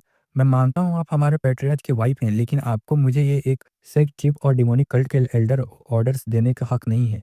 मुझे डिवाइन फिज़िकिन का ठिकाना पता है। क्या? मुझे यकीन है आपने उनका नाम तो ज़रूर सुना होगा। वो हमारे देश के सबसे महान फिज़िशियन हैं, जो बीमारी, मौत नहीं, उसे वो ठीक कर सकते हैं और मुझे पूरा भरोसा है कि वो आपके ग्रैंडसन को भी ठीक कर सकते हैं। मुझे भी पता है कि कोई डिवाइन फिज़िशियन का ठिकाना नहीं जानता। बहुत पहले मेरे दादा को फिज़िशियन बैग ने टाइटल दिया था। उन्होंने कहा था अगर टाइल्स को एक ख़ास जगह पर ले जाओ, तो आप फिज़िशियन से मिल सकते हो। उसे मार दो और अगर ये मामला बड़ा हुआ तो शैडो सेक्ट हमारी मदद करने से पीछे नहीं हटेगा, क्योंकि जब वो वाक़ई मिनर पृष्ठ को हासिल कर लेगा, उसका फ़ैसला पहले ही हो चुका होगा। लेडी मू, तो इसी वजह से आपने बाकी एल्डर्स के ऊपर चूज़ किया। थर्ड एल्डर और उसे ऊपर के अलावा कोई भी एल्डर उसके लेवल का मार्शल आर्टिस्ट का सामना नहीं कर सकता। बिल्कुल, एक गलत मूव है और सिक्स्थ सेट अपने सबसे बड़े दुश्मन के सामने खड़ा हो जाए। फिर अपना एल्डर पावर अप कर रहा होता है और बोल रहा होता है, मैं युवान तुझे पक्का कर दूँगा कि तुम मर जाएगा यहाँ। युवान थोड़ा-सा हैरान होता है अपने स्वॉर्ड लेके। रेड हेयर बोल रहा होता है ये अपना अनलीश कर रहा है पॉइज़न को। क्या हो रहा है? एल्डर भाई क्या कर रहा है? क्या वो सच में प्लान कर रहे हैं इसको मारने का? युवान। फिर उसके बाद हम देख रहे होते हैं कि ये ज़ोर से पावर अप कर रहा होता है अपना कुछ तेज़ कुछ भी हो और बाकी लोग बोल रहे होते हैं, "अरे! अरे! पॉइज़न है, अरे बाप रे बाप! भागो, भागो यहाँ से भागो, ये सच में बहुत खतरनाक बैटल हो रहा है, यहाँ पे तो कोई भी मर सकता है।" हमारे ग्रुप के लीडर बोल रहे होते हैं, हैरान होते हैं, मेरे लॉर्ड ज़रूर आप सरेंडर कर दो।" हम देख रहे होते हैं वो पॉइज़न फैला दिया होता है, फिर भी युवान आगे बढ़ता है अपना स्वॉर्ड लेके, वो हैरान रहता है। फिर उसके बाद एक पॉइज़न से अटैक मारता है, अपनी मून परेशान हो जाती है। चिप बोलता है इतना ज़्यादा पॉइज़न होने के बाद इस हालत में उसकी हड्डियाँ भी गल जानी चाहिए थी। ये सब तुम्हें खुद पर लाया है, तुम छोटे से कमीने। फिर उसके बाद हम देख रहे होते हैं कि स्लेश आ रहा होता है, ये हैरान हो जाता है। फिर उस स्लेश को अपने स्टाफ से रोकता है। हम देखते हैं युवान सामने से आता है और बोल रहा होता है अब मेरी बारी है। फिर वो हैरान हो जाता है कि आखिर हो क्या रहा है और देखता है कि इसका स्किन तो मेल्ट हो रहा है पर फिर भी ये रीजेनरेट कैसे हो रहा है सेम टाइम पे। फिर एक ज़ोर से पंच मारता है चीफ पे जिसका हालत ख़राब हो जाता है और बाकी लोग देख रहे होते हैं कि बोल रहे थे इस स्मोक के अंदर तो हम लोग कुछ नहीं देख पा रहे हैं, आखिर यहाँ हो क्या रहा है? गजनी अपना परेशान हो जाता है, रो रहा होता है, वोंग बोल रहा होता है एक इतना खतरनाक पोज़न होने के बाद कोई भी इंटरनल पावर तुम्हारे पूरे शरीर को हड्डियों को पिघलाने से नहीं रोक सकता। मून बोल रहे होते हैं आखिरकार उसने पॉइज़न सेट के खिलाफ जाने की ज़रूरत ही क्या थी? हम देखते हैं बाहर निकल रहा होता है कोई गिर के और बहुत टकरा के। बाकी लोग बोल रहे होते हैं आखिरकार ये खत्म हुआ। प्रोफ़ेसर हो शौक रहता है। शायद इस बार उसने अपनी औकात से ज़्यादा पावरफुल लोगों से लड़ाई की। फिर वो हैरान हो जाता है, देख रहा होता है रुको ये तो युवान नहीं है, ये तो चीफ है पॉइज़न सेट का। हम देखते हैं युवान बाहर आता है अपनी स्वाइप में बोल रहा होता है चलो मेरा फ़ोटो ले लो। नाइन्थ हेल्पर बोलता है ये कैसे हो गया? क्या इसके एंड्योरेंस इतनी ताकत है कि बे पॉइज़न को भी हैंडल कर सकता है? मुरिम एलायंस के साथ हुई जंग दौरान जो पॉइजन सेट के चीफ पॉइजन दिखाया था, पॉइजन सेट वाला, वो इतना ज़्यादा खतरनाक था कि उसे सीधा वेपन ऑफ वोरेजिस माना। यहाँ तक कि पावर डैंक सेट का जीनियन मास्टर मोंगोंग भी उस पॉइजन से पूरी तरह डिसइंटीग्रेटेड हो गया था। सब कुछ अपनी आंखों से देखने के बाद मुझे अब इस बात पर यकीन नहीं हो रहा। फिर चीफ खून खास रहा होता है और बोल रहा होता है, डिफेंसिव एनर्जी यूज़ करने के बाद ही मेरी बेस बोन टूट चुकी है। सिर्फ उसकी इंटरनल स्ट्रेंथ ही नहीं, उसकी फिजिकल स्ट्रेंथ भी मेरी सोच से कहीं ज़्यादा है, और ऊपर से वो रिजनरेशन की एबिलिटी, ये सब मिलकर तुम हो कौन? सच बताओ, क्या तुम इंसान भी हो? युवान बोल रहा था, फाइनली तुम मिल गए, और सीधा अपना टेक्निक से अटैक करने जा रहा था पॉइजन सेट से। वो बोल रहा था कि मेरा स्टाफ किधर है, अब मेरे पास कोई चांस नहीं है, बोल के अपना पावर ऑफ करता है। युवान बोल रहा था, क्या ये कौन सी फोर्स है? नैनो बताता है, बॉडी के अंदर घुस चुके इंसेसिव पॉइजन को एक्सट्रैक्ट करना और साथ ही जख्म हिस्सों को रिजनरेट करना। चाहे मैं व्हाइट ड्रैगन ब्लेड से इस पॉइजन एनर्जी को पीछे ढकेल रहा हूँ, फिर भी ये और भी ज़्यादा पावरफुल होता जा रहा है। तब बोलते साथ जोर से चिल्लाता है और एक फोर्स रिलीज करता है, जिससे युवान पीछे आ जाता है सीखते हुए, अपने स्वॉर्ड से रोकते हुए, और बोल रहा होता है कि यहाँ हो क्या रहा है? रुको, तो पहले जो पॉइजन एनर्जी थी वो उसकी फुल पावर भी नहीं था। रेड हेयर बोलता है, फुफ, पॉइजनस फॉर्म ले चुका है, ये खत्म हो गया, अब उसे रोकना किसी की बस की बात नहीं है। डिस्ट्रक्टिव डिमोनिक पॉइजन स्टेज 8 और फाइनल स्टेज है। इस स्टेज में तुम्हारा पूरा शरीर खुद पॉइजन बन जाता है। 7th लेवल तक तुम 100 तरह के पॉइजन कंट्रोल कर सकते हो, लेकिन 8 लेवल में इसमें तुम्हारे शरीर के अंदर 3 गुना ज़्यादा पॉइजन एक्टिव हो जाता है। तुम्हारी बॉडी एक सील जितनी शक्ति हो जाती है, और तुम ऐसा पॉइजन रिलीज कर सकते हो, एक मैसिव स्टोन को भी पल भर में पिघला सकती है। मैंने कभी सोचा भी नहीं था कि तुम मुझे इस 8 लेवल तक पहुंचा पर मजबूर कर दोगे। अब आओ अपने उस प्यारे वेपन के साथ और कोशिश करके देख लो मुझे रोकने की। ईवान सोच रहा होता है, लगता है व्हाइट ड्रैगन ब्लेड उस पर काम नहीं करेगा। इतना बोलता है वो ज़मीन में गाड़ देता है और एनर्जी रिलीज करके पूरा धुआं-धुआं कर देता है। बाकी लोग बोल रहे होते हैं कि हो क्या रहा है, हम लोग क्यों नहीं देख पा रहे हैं? वॉन्ग सोचता है, माय लॉर्ड बोलता है। चीफ सोचता है, बहुत अच्छा प्लान कर रहे हो तुम, ये छोटे-मोटे ट्रिक से इस मैच को ख़त्म नहीं कर सकते। युवान हाथ बाहर निकालता है और हम देखते हैं रेड फॉर्मिंग देख के चीफ हैरान होता है और बोल रहा होता है कि आखिर वो किधर गया, मैं उसे फ़ील नहीं कर पा रहा। युवान जस्ट पीछे आता है अपना ब्लैक डीमन लॉर्ड का स्वॉर्ड लेके, और ये बोल रहा होता है, इसमें कोई डाउट नहीं है, ये अब और भी ज़्यादा खतरनाक हो चुका है और मुझे इसके फर्स्ट स्ट्राइक को रोकना होगा, और बोलते हुए अटैक करता है कि मरो अब तुम। हम देखते हैं वो स्लाइस सीधा अपने युवान की तरफ बढ़ रहा होता है, लेकिन युवान सीधा उसके सामने आ जाता है अपने स्वॉर्ड लेके, और वो ये चीप पॉइजन हैरान होता है कि क्या हो सकता है आखिर ये। फिर अपना हाथ से दोनों पावर रिलीज करता है, फिर युवान पे एक और अटैक करता है। हम देखते हैं युवान सामने बढ़ रहा होता है, चीव परेशान हो जाता है उसका ताकत को देख के, और सीधा युवान स्लैश मारता है, जिससे चीव का हालत खराब हो जाता है। अपने स्वॉर्ड को पकड़ के सीधा स्टाइल में खड़ा होता है, फिर तेजी से मूव करता है और एक और स्लाइस मारता है जोर से। बाकी लोग बाहर देख रहे होते हैं कि आखिर हो क्या रहा है, हम इस डस्ट की वजह से कुछ देख नहीं पा रहे ढंग से। हम देखते हैं डस्ट जैसे साफ होता है, युवान सामने रहता है और बाकी लोग बोल रहे हैं, ये कौन है? हम देखते हैं युवान खड़ा होता है चीफ का सर लेके, क्योंकि उसने सर काट दिया है। बाकी लोग तो देख नहीं पाते, कुछ लोग तो एल्डर और नाइन्थ एल्डर रेड हेयर जो भी है अपना परेशान हो जाते हैं, हैरान हो जाते हैं। फिर हम देख रहे होते हैं सब खून खून धुआं धुआं, अपनी मून रोते हुए देख रही होती है, अपना गजनी काफी रोते हुए खुश हो रहा होता है, और बाकी लोग बोल रहे होते हैं युवान ने किल कर दिया एक पॉइजन सेक्ट चीफ को, और मुझे ये यकीन भी नहीं हो रहा। रेड हेयर सोचता है, क्या इसने एक एल्डर को मार दिया, वो भी पॉइजन वाले? यहाँ तक कि मैं खुद भी उसके पॉइजन को हेड ऑन फेस नहीं करने की हिम्मत नहीं करूंगा।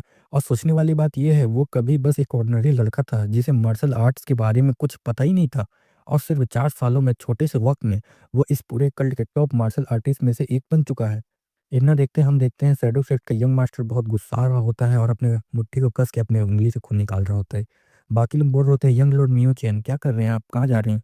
प्रोफेसर हो बोलता है, तो ये फाइनली एक डिसेंडेंट है चियोन ब्लड लाइन का। हॉवेवर मैं काफ़ी वियर्ड हूँ अभी इस वक्त। मैं ओबेक को सिर्फ डांसिंग बटरफ्लाई टेक्निक से हराना चाहता था, लेकिन उसके पॉइजनस फॉर्म के सामने वो बिल्कुल बेकार साबित हुआ, और सब मुझे समझ में आ गया। मेरे आने वाले दुश्मन के पास बेको जैसा सीक्रेट लास्ट रिपोर्ट टेक्निक होगी, इसीलिए मुझे और भी ज़्यादा स्ट्रॉन्ग बनना होगा, क्योंकि ये सब अभी शुरुआत है। यहाँ मेरी माँ के लिए बदला की कहानी अभी पहला कदम है ये। हमारा सीन देखते हैं कि उसको ढक के उसको लोगों को ले जा रहे होते हैं बाकी प्रोफेसर लोग।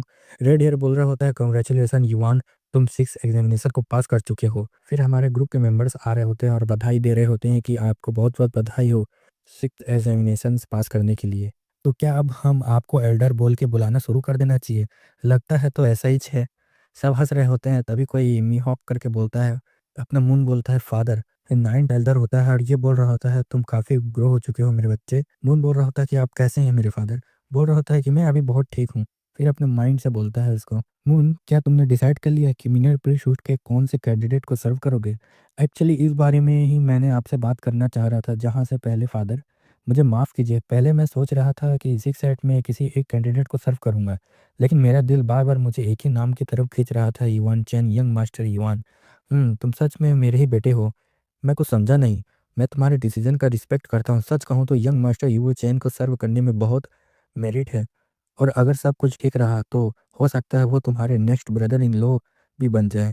इसीलिए उसका अच्छे से ख्याल रखना। क्या बोला आपने? हमारा सीन 1 घंटे के बाद होता है in front of academy office में। प्रोफेसर लोगों को रेड हियर बोल रहा होता है कि आप सब लोग बाहर जाएँ। युवान फिर अंदर घुसता है तो प्रोफेसर अपनी एनर्जी से सभी को ब्लॉक कर देता है और नीचे घुटनों में बैठता है और बोलता है, यंग मास्टर, यहाँ ट्रेनिंग के दौरान आपने बहुत से ट्रायल्स से ट्रिब्यूलेशंस का सामना किया। इसीलिए मैं दिल से आपको 6 एग्जामिनेशन पास करने की बधाई देना चाहता हूँ। क्या? मैं समझ नहीं पा रहा हूँ सर, आप ये सब क्या कह रहे हो? अब जब आप एकेडमी के सारे एग्जामिनेशंस कंप्लीट कर चुके हैं, तो मैं आपको चियन ब्लड लाइन के एक सदस्य के रूप में वो प्रॉपर रिस्पेक्ट दिखा रहा हूँ जिसके आप हकदार हैं। कृपया मुझे माफ़ कर देना, मुझे मौका दीजिए। आप अब तक एकेडमी के कुछ रूल्स जिन्हें मुझे फॉलो करना पड़ता था, और जब तक मुझे पूरी यकीन नहीं थी, मेरे पास आपको सिर्फ दूसरे से एब्जॉर्ब करने के अलावा और कोई ऑप्शन नहीं था। मैं सीधा सवाल पूछता हूँ, क्या आप हमारे डेमोनिक लॉर्ड के विज़डम हासिल कर ली हैं? मुझे समझ नहीं आ रहा, आप किस बात की तरफ इशारा कर रहे हैं? मैं समझ सकता हूँ, अभी भी आपके लिए मुझ पर भरोसा करना मुश्किल होगा। मैं हांग यांग लिंग, पैट्रियार्च का left body royal guard, minor priesthood के ग्रैंड टूर्नामेंट के दौरान आपके अपना सपोर्ट देने की कसम खाता हूँ। इसका सबूत के तौर पे मैं आपको अपना रॉयल बेज हाउस के मिडल स्टोन प्रदान करता हूँ। कृपया इसे स्वीकार कीजिए वेडेंचियन। मुझे माफ़ कीजिए, लेकिन मैं किसी पे भरोसा कर लूँ जब आप खुद पेट्रियार्च के सबसे करीबी बड़ों में से एक हो? वो काफ़ी ज़्यादा सावधान हो गया है। सच में अब वो अपने रोल के बिल्कुल लायक है। आप बिल्कुल सही कह रहे हैं यंग मास्टर। मैं सच में हमारे पेट्रियार्च का लेफ्ट हैंड रॉयल बॉडीगार्ड हूँ, और टेक्निकली स्पीकिंग रूल्स के मुताबिक मैं किसी को भी ओपनली सपोर्ट नहीं कर सकता। लेकिन एक चीज़ ऐसी है जो इन सारे रूल्स से भी ऊपर आती है, और वो क्या है? हमारे रॉयल बॉडीगार्ड हाउस सिर्फ उन्हीं मानते हैं जो ट्रू सक्सेसर हो, यानी उन लोगों को जिन्हें डिमोनिक लॉर्ड की टेक्निक अगला पैट्रियार्च बनने के लायक प्रतीक हो। जो मैंने आपको बताने जा रहा हूँ वो एक ऐसा राज है जो सिर्फ कुछ गिने चुने लोगों को ही पता है, इसीलिए कृपया इसे अपने तक ही सीमित रखें। अभी जो डिमोनिक लॉर्ड स्वॉर्ड आर्ट हर जनरेशन के पैट्रियार्च को पास डाउन किया जाता है, वो ट्रू डेमोनिक लॉर्ड की स्वॉर्ड आर्ट ही नहीं है। आपका क्या मतलब है? जो असली डिमोनिक स्वॉर्ड आर्ट है वो हर पैट्रियार्च को मिलनी चाहिए थी, वो 500 साल पहले खो गई थी। रॉयल बॉडीगार्ड 3 हाउस में डिवाइड हो गए, head royal bodyguard, left head royal bodyguard और राइट हैंड रॉयल बॉडीगार्ड। इन तीनों हाउसों ने कल्ट के फाउंडर डिमोनिक लॉर्ड को खुद से लेकर आज के पेट्रियार्च के सबकी सेवा की। आज के पेट्रियार्च युंग चौन, जो शुरू में हमारे डिमोनिक कल्ट में आज जैसा सिस्टम नहीं था, जहाँ 6 हेड के मिलाने से मल्टीपल डिसीजन होते थे, उस वक्त पेट्रियार्च की पत्नी डिवाइन मेडन बन जाती थी, एक ऐसी महिला जो ग्रैंड बैटल अल्टर की होली फायर दौरान चुनी जाती थी। डिवाइन मेडन के बीच में मिनर पेस्ट हो बतना, इसीलिए सेट के बीच पावर का इम्बैलेंस कभी होता ही नहीं था। लेकिन 500 साल पहले हमारे कल्ट के एक भयानक डिजास्टर आ गया। हमारे डिमोनिक कल्ट के जुड़े शंग जंग एक जॉनस्टेन काउंट से जुड़े हुए थे। शंग जंग इसीलिए जो पैट्रियार्च बनते हैं, उसने अपनी अपॉइंटमेंट के 10 साल के अंदर शंग जंग को माउंटेन ऑफ हेवन के पुलवेंट पर जाना ही पड़ता है। उस वक्त पैट्रियार्च मुचियन ने अपने 5th ईयर में ये पिलग्रिम शुरू की थी, लेकिन उस यात्रा में लगभग सभी लोग साथ गए थे, मरे हुए लौट आए। यहाँ तक कि उस वक्त राइट हैंड रॉयल बॉडीगार्ड भी। क्या ऐसा कौन कर सकता है? वो पेट्रियार्च तो पूरे लैंड के टॉप 5 मार्शल आर्टिस्ट में से थे ना। जवाब सिर्फ एक ही था, द बजरकर साइबर गॉड। क्या साइबर गॉड? स्वॉर्ड डिमोनिक हमारे कल्ट के सबसे महान स्वॉर्ड मैन माना जाता था, स्वॉर्ड डिमन।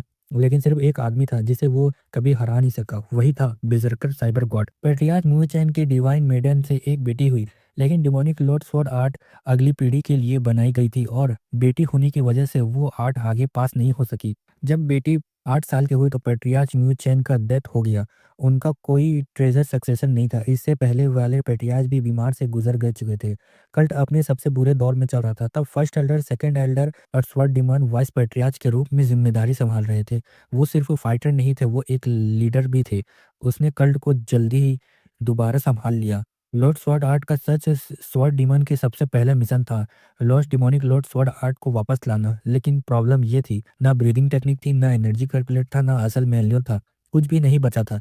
इसीलिए स्वॉर्ड डिमन डिटेंशन सेंटर गए। ये पहली बार था जब चियोन ब्लड लाइन के बाहर कोई इंसान वहां एंटर हुआ। पहले के पैट्रियार्च भी वहां गए थे, लेकिन कोई भी डिमोनिक लॉर्ड के विजडम के अवेकन नहीं कर सका। स्वॉर्ड डीमन भी नहीं। हाँ, उसने स्प्रिंग स्टोन पर बने स्वॉर्ड मास और क्वांटिवेट फाइटिंग फॉर्म रिक्रिएट कर लिया, लेकिन बिना ब्रीदिंग और एनर्जी कंट्रोल के पूरी तरह परफॉर्म नहीं कर पाया। स्वॉर्ड डीमन ने 3 साल डिटेंशन सेंटर में बिताया और तब से उसे एहसास हुआ उन स्वॉर्ड मास के आस उनसे एक नया स्वॉर्ड आर्ट बना दिया। सब एल्डर्स ने माना कि ये नया sword art original demonic Lord का स्वॉर्ड आर्ट के बराबर था, इसलिए फैसला हुआ कि यह पैट्रियार्च के बेटी को दिया जाएगा। शार्प स्टोन के डिटेंशन सेंटर से हटा दिया गया, मैनुअल लाइब्रेरी में रख दिया गया।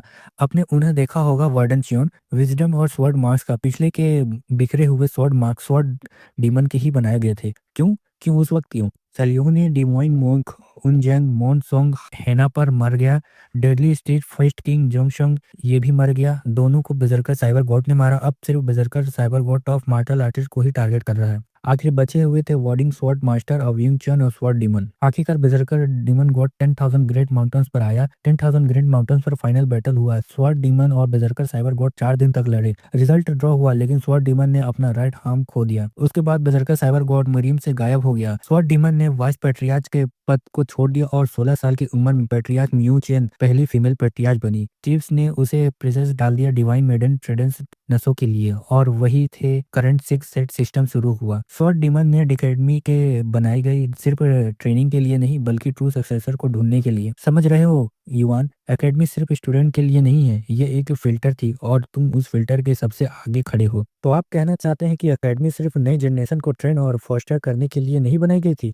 बिल्कुल सही। इस एकेडमी को 2 ऑब्जेक्ट में है, और उनमें से एक ये है कि ऐसे सक्सेसर को ढूंढो जो हमारे डिमोनिक लॉर्ड्स के टेक्निक को इंटीग्रेटेड करने का लायक हो। स्वॉर्ड डीमन खुद अपने अंदर से अवेकिंग अचीव नहीं कर पाया, इसी वजह से वो डिमोनिक लॉर्ड्स स्वॉर्ड आर्ट को पूरी तरह से परफॉर्म ही नहीं कर सकता। लेकिन उनका विश्वास था कि एक दिन च्योन ब्लड लाइन का कोई डिसेंडेंट जरूर करेगा जो डिमोनिक लॉर्ड के विजडम को और सीक्रेट को अवेकन कर पाएगा। इसीलिए उन्होंने डिटेंशन सेंटर और सील्ड डिमोनिक चैम्बर को प्रेजेंस करना जरूरी समझा, और इसी वजह से एकेडमी को इसी जगह पर बनाया गया। फिर उन्होंने ऐसा रूल बनाया जो इस जगह को पावरफुल और इन्फ्लुएंशन सेक्स से टेम्परिंग से बचा सके। उन्होंने कहा था जिस दिन डिमोनिक लॉर्ड्स की टेक्निक के लायक कोई वाक्य प्रकट होगा, उस पैट्रियार्च के रूप में क्राउन को कर दिया जाना चाहिए। उस वक्त 500 साल बीत चुके हैं, लेकिन स्वॉर्ड डीमन की ये इच्छा कभी पूरी नहीं हुई, और धीरे धीरे ये सब एक ट्रेडिशनल रोन की तरह बन गया जो बस रॉयल बॉडीगार्ड हाउसेस के बीच पास होती रही। लेकिन पैट्रियार्च के बिल्कुल पास रहकर मैंने डिमोनिक लॉर्ड स्वॉर्ड आर्ट अनगिनत बार बैटल में देखी। तो क्या तुम सच में सोचते हो कि मैं तुम्हें वही टेक्निक परफॉर्म करके नोटिस नहीं कर रहा था? पर युवान चैन, तुमसे पहले कभी कोई नहीं आया। 3 साल पहले की बात है जब डिमोनिक लॉर्ड स्वॉर्ड आर्ट तुमने यूज किया। मैं दूर से देखा, ये तो डिमोनिक लॉर्ड के स्वॉर्ड आर्ट का काफी ज्यादा प्रीसियस और पावरफुल वर्जन है जो मैंने जानता हूँ। क्या ये उस वक्त भी मैं पूरी तरह श्योर नहीं हो सकता था कि ये वही फाइनल पीसेस ऑफ विजडम जो हमारे डिमोनिक लॉर्ड ने छोड़ा था? आखिर ये सिर्फ एक ही कोडिफाइड फाइटिंग फॉर्म थी, और ये पॉसिबल भी था कि हमारे करंट पैट्रियार्च ने ये टेक्निक यूज सिखाई हो। इसीलिए मैं फैसला किया थोड़ा और ऑब्जर्व करने का। लेकिन फिर वो पल आया, पैट्रियार्च के बिल्कुल आस पास रहकर मैंने demonic Lord sword art battle में अनगिनत बार देखी। तो क्या तुम सच में ये सोचते हो कि मैं तुम्हें वाकई में टेक्निक परफॉर्म करते हुए नोटिस नहीं करता? एक बार और जवाब दो युवान, क्या तुम्हें हमारे डिमोनिक लॉर्ड की विजडम हासिल कर ली है ना? लगता है मेरे पास अब कोई और चॉइस ही नहीं बचा है। वो खुश हो जाता है, बोलता है, ओ माय गुडनेस सर ली, मैं पैट्रियार्च का लेफ्ट हैंड रॉयल बॉडीगार्ड हमारे डिमोनिक लॉर्ड के ट्रू सक्सेसर को साथ साथ प्रणाम करता हूँ। सर ली, क्या मैं आपसे एक सवाल पूछ सकता हूँ? आपने कहा था कि एकेडमी को बनाने का 2 ऑब्जेक्ट था, दूसरा ऑब्जेक्ट क्या था? उस बारे में हमारा सीन कहीं और का चेंज होता है। रेड हेयर प्रोफेसर के पास आता है, बोल रहा होता है, क्या सल्ली क्या आप आए हैं? हाँ, मैं आया हूँ अंडरग्राउंड के लिए, वॉलेट के लिए। तो क्या इसका मतलब है, क्या इसने 6 एग्जामिनेशन पास कर लिया है? फिर उसके बाद हम देखते हैं तीनों के तीनों नीचे जा रहे होते हैं। युवान बोल रहा होता है अपने मन में, मैंने सुना था कि मैनुअल लाइब्रेरी के नीचे एक अंडरग्राउंड फ्लोर भी है, लेकिन इसे अपनी आंखों से देखने के बाद फिर शॉकिंग हूँ। ग्रीटिंग सर ली, हम अंडरग्राउंड वॉलेट में जा रहे हैं क्या? तो इसका मतलब सर ली के साथ जो खड़ा है यंग मास्टर 6 एग्जामिनेशन पास कर चुका है। ये तो बस कोई अमीर सा यंग मास्टर लगता है, ऐसे जैसे जिंदगी में एक दिन भी मार्शल आर्टिस्ट के ख्याल ना आया हो, और ये इस बच्चे ने एक एल्डर को हरा दिया। मैंने कभी नहीं सोचा था कि अपनी पूरी ड्यूटी के दौरान मुझे कभी इस अंडरग्राउंड वॉलेट का दरवाजा खोलना पड़ेगा। फिर उसके बाद हम देखते हैं तीनों लोग चाबी करते हैं, और एक बोल रहा होता है कि मैं जैसे ही गिनती गिनूंगा 3 तक तुम सबको चाबी घुमा देना। फिर उसके बाद 1 2 और 3 तीनों के तीनों चाबी एक साथ घुमाते हैं। हम देखते हैं कुछ शोर होता है, फिर गेट खुलता है। युवान बोल रहा होता है अपने मन में, इतनी ठंडी हवा में कुछ अजीब सी स्मेल आ रही है, ये क्या किसी जानवर की खाल है क्या? नहीं, इसकी स्मेल बिल्कुल सही नहीं लग रही। ये है एकेडमी का दूसरा ऑब्जेक्टिव। रुको, ये तो काटा हुआ हाथ है और इंसान की चमड़ी है। और ये स्मेल, क्या ये एम्बलिंग के लिए यूज होने वाली मेडिसिन है? और सिर्फ इतना ही नहीं, ये जो निशान है, क्या ये साइबर के कट्स हैं? ये कोई नॉर्मल साइबर स्लैश नहीं लग रहे। इनमें से तो एक तीखी खतरनाक एनर्जी अभी तक महसूस हो रही है। तब बोलते हैं युवान अपने माइंड में उसको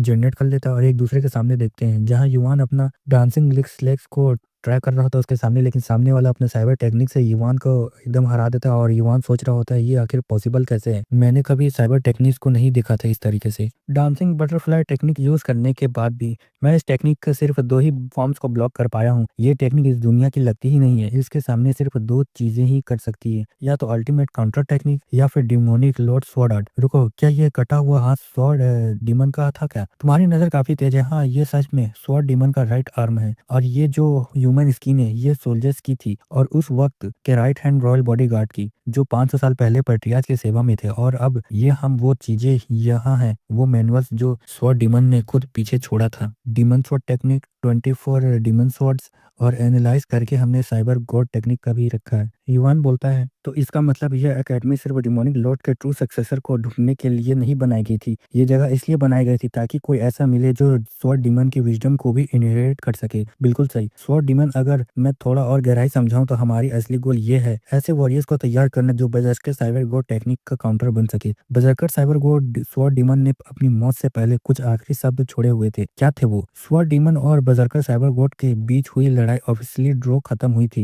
लेकिन उस वक्त जो सच था वो था, बैटल के बीच में ही बजरकर साइबर गॉड गायब हो गया था और साइबर गॉड बोलता है कि मैं जरूर आऊंगा। उसके बाद स्वॉर्ड डीमन ने 4 दिन तक इंतजार किया स्वॉर्ड डीमन, लेकिन आखिरकार बजरकर साइबर गॉड कभी वापस ही नहीं आया। इस वजह से उस बैटल को ड्रॉ माना गया। उसके बाद भी स्वॉर्ड डीमन के गुजर जाने के पहले 15 साल में भी बजरकर गॉड एक बार भी दोबारा अपीयर नहीं हुआ। और अब उस बात को 500 साल बीत चुके हैं। सच कहूँ तो मुझे नहीं लगता कि बजरकर गॉड का कोई डिसेंडेंट कभी सामने आएगा, लेकिन फिर भी तुम्हें एक गुजारिश है, उसके साइबर टेक्निक को काउंटर सीखो और स्वॉर्ड डीमन को बदल लो। तुम कितने भी समय अंडरग्राउंड वॉलेट में रह सकते हो, इस पर कोई टाइम लिमिट नहीं है। इसीलिए मैं तुम्हें ये चाबी देता हूँ। अंदर से तुम दरवाजा खोल सकते हो, लेकिन बाहर जाने के बाद दोबारा अंदर आने के लिए ये की जरूर होनी चाहिए। ये तो बोलते हैं वो लोग जा रहे होते हैं, युवान बोल रहा होता है, स्वॉर्ड डीमन का actual manual, sword demon perfect, nano scan करने के लिए रेडी हो जाओ। कॉन्ट्रैक्ट डीमन स्वॉर्ड, ये 6 8 के मार्शल आर्टिस्ट डेफिनेटली बेटर है, लेकिन यहाँ तो डिमोनिक लॉर्ड स्वॉर्ड आर्ट जितनी रिफाइंड डिमोनिक लॉर्ड और ना उसकी अल्टीमेट काउंटर टेक्निक के लेवल पर, फिर भी ये एक अच्छी टेक्निक हो सकती है मेरे स्वॉर्ड बिल्डिंग फॉलोवर्स को सिखाने के लिए। यहाँ साइबर बजरकर गॉड टेक्निक का एनालाइज भी है। वीक स्पॉट ढूंढने के लिए कोशिश की गई, लेकिन लगता है ये ज्यादा काम नहीं आने वाला। रुको, क्या ये 24 डीमन स्वॉर्ड है? ये तो एक बिल्कुल नया स्वॉर्ड आर्ट है जो अल्टीमेट काउंटर टेक्निक से हुई अवेकिंग पर बेस्ड है। तो ये स्वॉर्ड डीमन के बनाए हुए नए अल्टीमेट स्वॉर्ड टेक्निक है जो बजरकर साइबर गॉड को काउंटर करने के लिए था। लेकिन सच बोलूं तो अगर स्वॉर्ड डीमन आखिर तक लड़ता तो भी हार उसी की ही होती। मेरे दिमाग में जो बजरकर साइबर गॉड की टेक्निक क्लियर दिखी वो इतनी पावरफुल थी कि डिमोनिक लॉर्ड स्वॉर्ड आर्ट के फोर्थ कोऑर्डिनेट फाइटिंग फॉर्म के बराबर थी। मुझे ये खुद देखना होगा। नैनो आर्गुमेंट एलिमेंट मोड को एक्टिवेट करो। नैनो, क्या तुम इस सर्व आर्म पर बनी साइबर मार्क को उसे एनालाइज करके वीडियो बना सकते हो? हाँ, ये पॉसिबल है। तो फिर एक सिमुलेशन बनाओ जिसमें उस साइबर टेक्निक का मुकाबला हो demonic Lord sword art fourth coordinating fighting form से। सिमुलेशन एक्टिवेट किया जा रहा है। साइबर मार्क से बनी technique version demonic Lord sword art का फोर्थ कोऑर्डिनेटिंग फाइम। हम देखते हैं दोनों के दोनों आपस में फाइटिंग कर रहे होते हैं और एक खत्म हो जाता है। फिर युवान अपने मन में बोलता है, ये कैसे हो सकता है? बजरकर साइबर गॉड की टेक्निक सिर्फ एक ही स्ट्राइक को डिफरेंस से रुकी, लेकिन फिर भी उसे 3 कदम पीछे ढकेल दिया गया। डिमोनिक लॉर्ड स्वॉर्ड आर्ट ज्यादा प्रीसियस है, लेकिन बजरकर साइबर गॉड की टेक्निक ज्यादा रॉ पावर है। अगर स्वॉर्ड डीमन की सर्व आर्म पर जो स्लैश है वो बजरकर साइबर गॉड की फाइनल फॉर्म से आई होती, तो इसका मतलब ये है वो टेक्निक थोड़ी सी इंफ्रेड होती डिमोनिक लॉर्ड स्वॉर्ड आर्ट से। लेकिन अगर उसके पास एक सीक्रेट फॉर्म होती तो हो सकता है सिर्फ वही एक टेक्निक हो जो डिमोनिक लॉर्ड स्वॉर्ड आर्ट को काउंटर कर सके। वो चाहते हैं मैं साइबर टेक्निक को काउंटर करूं। नहीं, मेरे पास नैनो है और नैनो स्वॉर्ड डीमन के सर्व आर्म पर बने साइबर स्लेश को उस बेस पर उस फॉर्म को परफेक्टली एक्यूरेट के साथ एप्लीकेट करो और एक ऐसी साइबर टेक्निक जो डिमोनिक लॉर्ड स्वॉर्ड आर्ट के बराबर खड़ी हो। ये सिर्फ ट्रेनिंग नहीं है, ये है जिंदगी में माइलस्टोन, एक बराबरी की अपॉर्चुनिटी।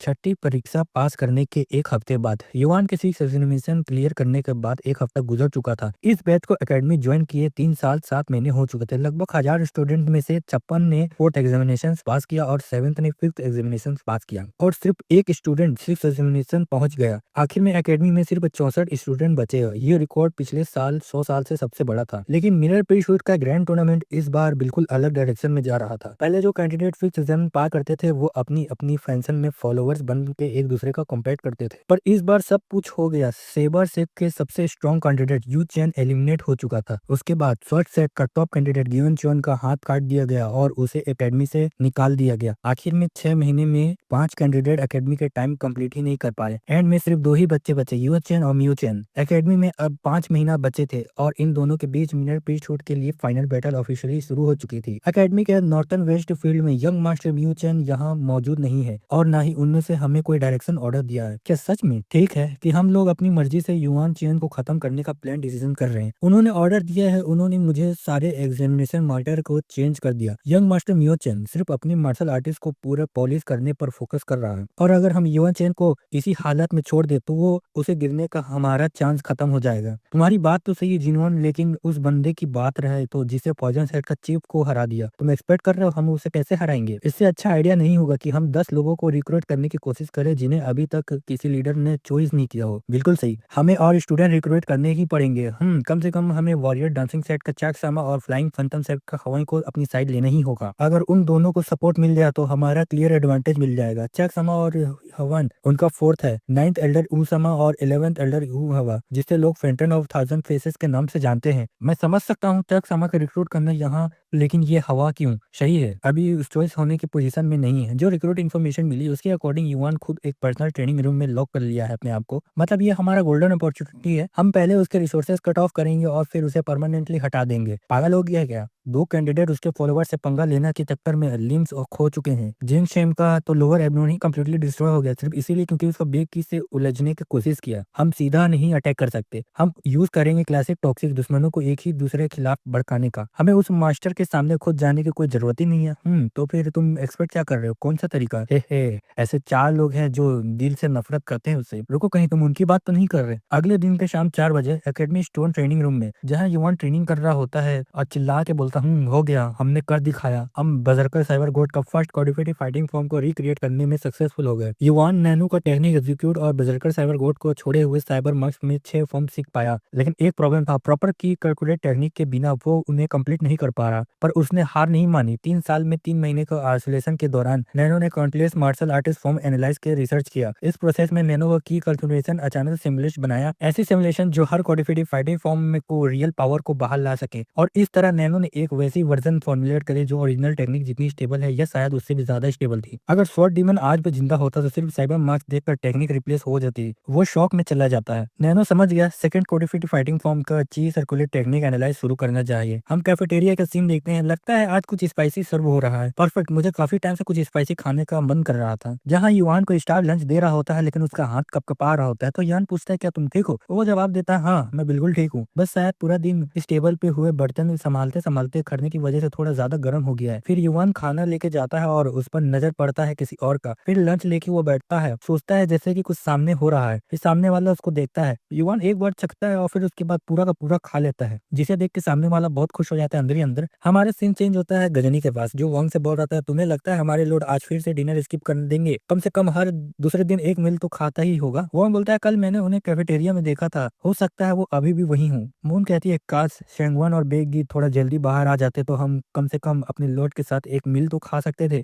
वांग मन ही मन बोलता है लगता है ग्यू हमारे लॉर्ड को उतना ही पसंद करने लगी है जितना हो बैंक करता है। कभी कभी तो ये फीलिंग होती है कि थोड़ी ज्यादा ही रोमांटिक लगती है। सिर्फ इतना ही नहीं, मार्शल आर्टिस्ट में भी स्ट्रॉन्ग होने के बावजूद उसका बिल्कुल काफी पेशेंट ऑलमोस्ट वुमेनली से है। रुको, मैं ग्यू को लड़की जैसा क्यों इमेजिन कर रहा हूँ? नहीं नहीं समझो वांग, दिमाग को सीधा रखो। अपना ग्रुप जाते हुए बोलता है कम से कम इतना तो कर सकते हैं कि कुछ लोग तुम्हारा वेट कर रहे हैं, उनका रिस्पेक्ट करने का टाइम पर आ जाओ तुम। कल से तो मैं पहले ही आ गया हूँ। छोड़ो यार, चल के खाना खाते हैं। बेक रोकता है सभी को और हम देखते हैं सामने से कोई आ रहा होता है और हमारा सीन युवान की तरफ सीन होता है। यहाँ तो सारे के सारे पहचाने हुए चेहरे हैं। अगर स्टेल सेट का शैडो सेट के लोग भी यहाँ है होते, यह पूरा सीन ही रिक्रिएट बन जाता। स्वक सेट का डिसेंडेंट प्यूगेन होता है, म्यूजिकल सेट का डिसेंडेंट यूजिक होता है, साइबर सेट का डिसेंडेंट यूंगजेंग होता है, पॉजन सेट का डिसेंडेंट चीलगु होता है। यूचेन, क्या तुझे सच में लगता है तू बच के निकल जाएगा ब्रदर जंक्शन का लोअर एब्डोमेन को बर्बाद करने के बाद और मेरे दादा को मारने के बाद? तेरे जैसे नीच खून वाले को लगता है मेरा पृष्ठ हक मिलना चाहिए? तेरी औकात भी नहीं है। सब के सब फाइट मोड में आ जाते हैं। युवन शांत रहता है और बोलता है